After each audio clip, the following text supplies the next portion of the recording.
Hi, and welcome to the DVD version of the instruction manual for the Beatnik Rhythmic Analyzer. I'm Eric, and I'd like to take a few minutes to explain how to use all the features and functions that are in your Beatnik. It's really easy to use, and it's really fun and addicting at times. But mostly it's an invaluable tool to help you improve your sense of timing and your ability to accurately subdivide time. So if for any reason during this video you're unclear on how to use a specific function of the Beatnik, go ahead and consult the written manual that came with it. So grab your sticks and your Beatnik and let's have some fun.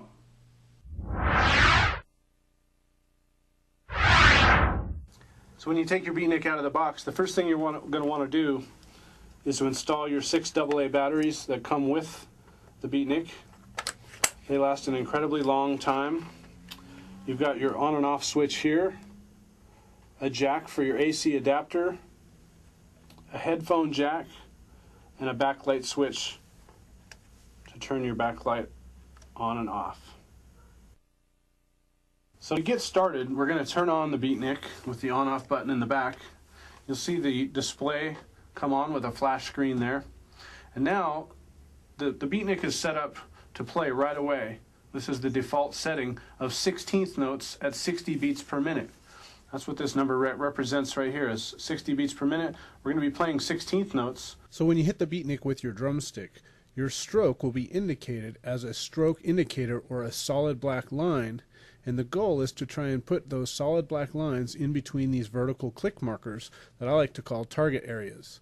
So if you can land your stroke indicator, your black solid line, right smack dab in the middle between these vertical click lines, that would be perfectly accurate timing.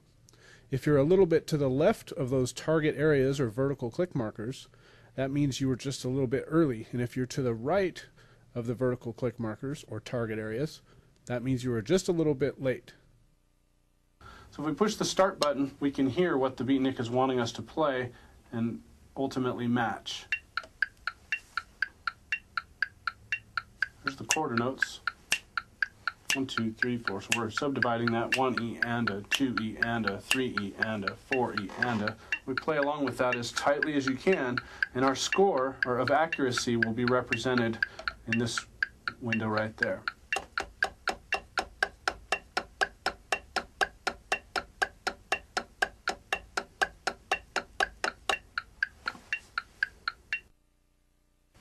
So now to look back, once we've stopped playing and you pause your session, you can look back and each pixel in those areas represents one hit that you made.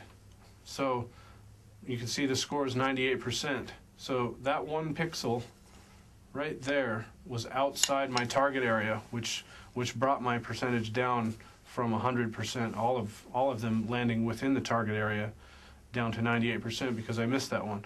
That one pixel made I struck the pad a little bit soon. Got there right before I should have. They're to the left of the dotted lines, it means I was a little early. They're to the right, it means I was a little late. So to try again, simply press the reset button, which will clear your score. Now you're ready to try again, pushing the start button. And when you're stopped, press the pause button. So another option you have besides resetting and starting over on your practice session is if you're in auto switch mode here, you can simply stop playing and the Beatnik will still continue to play the pattern, but it'll go into your history view and you can see your history just by stopping your playing. And then whenever you decide to start playing again, it'll go back into real-time view where you see the actual line going if you have it set to that. And it's a real nice feature that way, so you can stop playing and get your history, see where you're at, and then start up again without having to reset that session.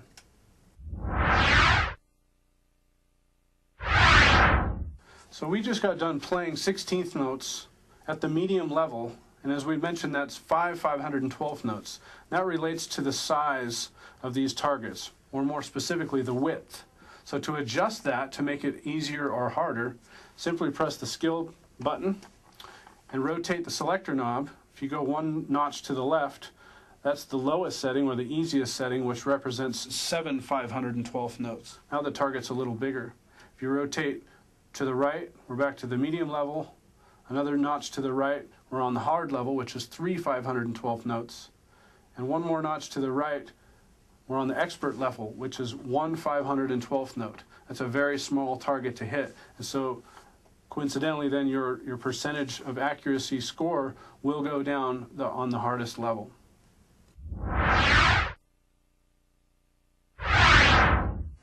So you can adjust the volume and sensitivity of the Beatnik with the volume and sensitivity button.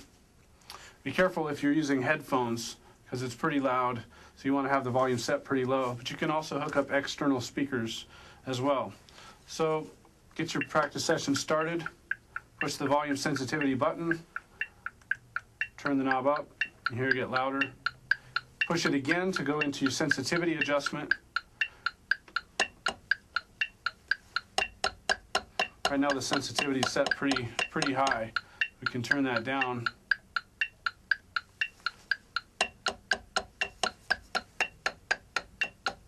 And that just simply adjusts how sensitive the pad is. So now let's change the note value. So far we've been playing 16th notes, but we can play whatever notes we want. We can play quarter notes or eighth notes, 32nd notes, even 5s and 7s. And that's simply by pushing the note beat button to where it's illuminated, rotating your selector knob to pick whichever note you want. Here's 16th note triplets.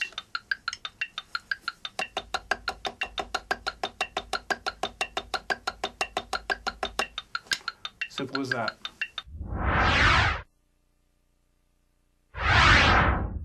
So far everything we've been doing has been at 60 beats per minute, but we can also adjust that by simply pressing the tempo button and rotating the selector knob either clockwise or counterclockwise to go up or down.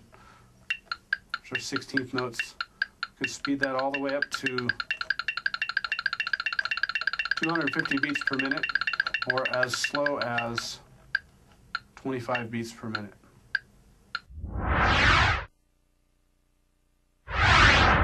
So now let's talk about the views. It's a different way to look at your history of each practice session.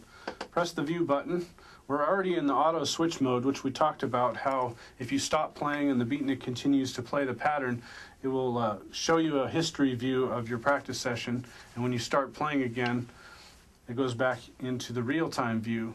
But we can also scroll through with the selector knob or by pushing the views button and get a different view of our history. So let me play a little bit in the history 2, which is more of a horizontal view. You can see what I mean. You might be able to see those pixels starting to add up.